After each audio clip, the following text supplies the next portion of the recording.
Welcome to my channel.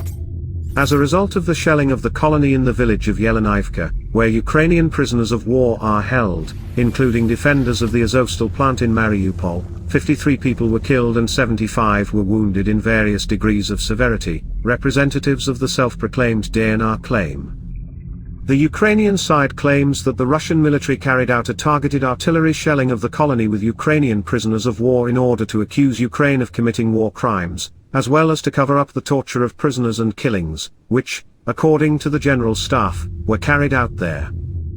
In response, the Russian Defense Ministry once again blamed the Ukrainian side and its HIMARS multiple rocket launcher. It does not give the Russian occupants any peace.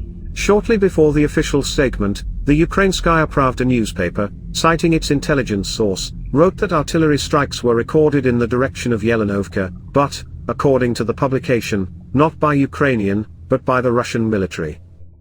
It was a barrack in which there were Azov fighters. They were transferred to it a few days before today's shelling. We could not yet understand why, the source said.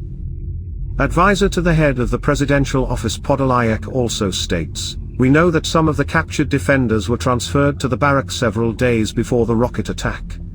A classic, cynical and very elaborate false flag operation. The purpose is to discredit Ukraine in front of our partners, and to disrupt arms deliveries. But first of all, this is a premeditated, cynical, calculated mass murder of Ukrainian prisoners that requires a rigorous investigation.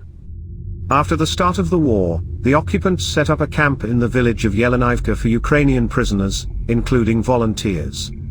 The freed volunteers later said that the former penal colony where they had been brought was an abandoned area with several two-story buildings. It was opened specifically to set up a filtration camp. To help the channel grow, watch one or more of the videos offered to you at the end. Thank you. At this point, I will say goodbye to you and see you again. Have a good day.